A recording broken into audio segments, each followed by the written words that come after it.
Welcome back to One Punch Man Anime Review, episode number 12.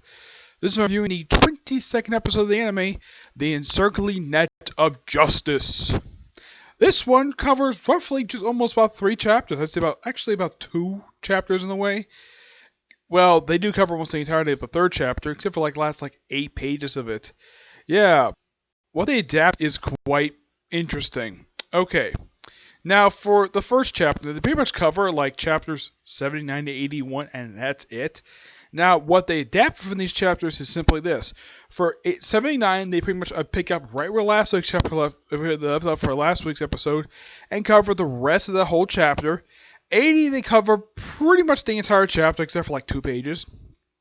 And for 81, they cover the first 41 pages out of 49. Now, I do have a theory of why they only stuck with just these 3 chapters. Why? Because if you read the chapter's page length is getting longer. Yes, so that's probably the reason why they're not rushing to these chapters anymore. Despite the fact for this particular season, there's still only 2 episodes left. What happens in this episode? Well, first you start off with something else from chapter 79. But it happens toward the end of the chapter. Did they kind of say anything last week where they adapted the second half first and then went to the first half? Yeah, where you have Saitama and King playing video games.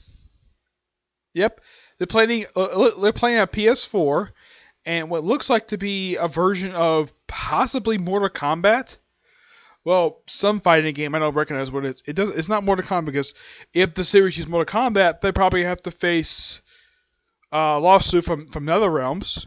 If it was Street Fighter, they'll probably face a lawsuit from Capcom. And yeah, Saitama of course finds this little device. You see this device this whole episode. This little device, basically the size of a smartphone, except it has little buttons on it.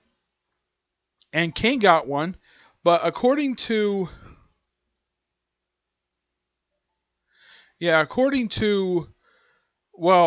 King, he suspects the reason why that Saitama doesn't have one because the Hero Association think he's stupid. Yes, and they can't use his fingers on the buttons. Yep. And that's last see Saitama the whole episode. Well, actually, he does show up toward the very end in hilarious fashion. Yeah, he shows up when these monsters are basically arrive in Z City. Well, City Z. Well, basically, because that's where the Monster Association headquarters is in Z City. And they're just going there. And then Saitama just basically plows these monsters. Why are these monsters all showing up? He's like, oh crap, I gotta take out my garbage. My garbage man is gonna be here. I gotta go. It's so funny of an ending. We also see the Hero Association. Now, the portion we left off last week with that Parasite guy. Yeah, that takes up a small chunk of this episode. It's just basically him just telling oh, we want to basically just do whatever the heck he wants. Just we want a peaceful world. Because yeah, it's all a big fat lie. Yeah. Now, the eye itself is in fact destroyed by one of the members of the Hero Association. And then the Parasite guy, well, he already killed 2 people already. He's about to kill his 3rd, and all of a sudden Black Luster shows up. Who the heck is this guy?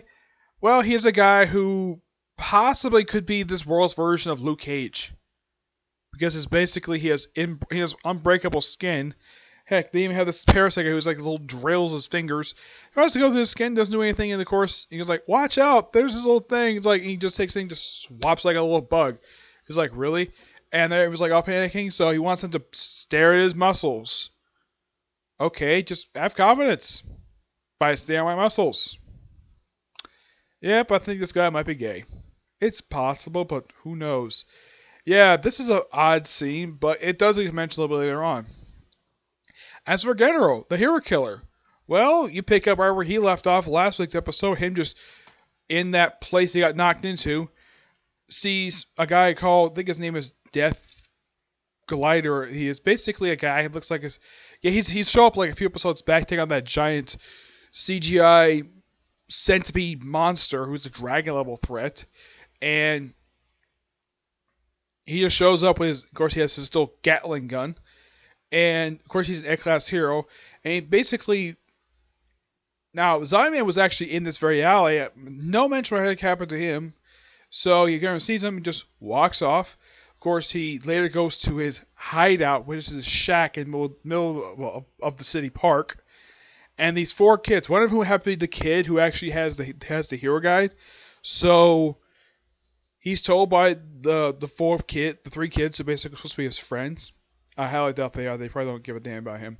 I'm gonna go in. And of course, he basically took time to bandage himself up, and he says he has a fever. Okay. And he talks to the little kid for a little while, and he takes the time. He notices that these various other heroes show up. Yeah, it's basically looks like a guy, but it looks like it could be a girl, but it could be a guy. Excuse me. You have like a whole bunch of superheroes show up. Basically, General basically takes the hero guy, looks at the guy briefly because he's a hero hunter, and he wants to see what their abilities are. He basically went through this thing pretty quickly, though he was able to basically see who they are because it's placed on windows.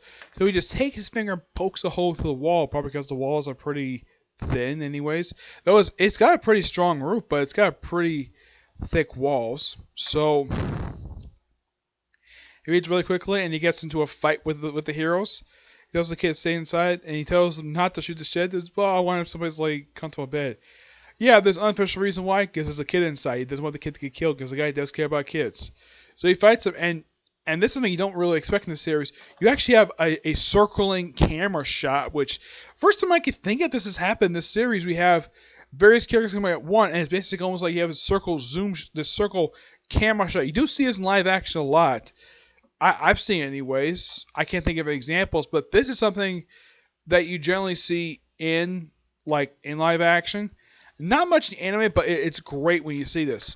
Also, besides seeing this fight, there's a brief scene of the martial artist who was all injured and were all knocked down last week's episode, basically all bandaged up in the hospital. Though the girl with bells in her hair, she actually is the least injured out of all of them. Surprisingly. I'll worry about the heroes.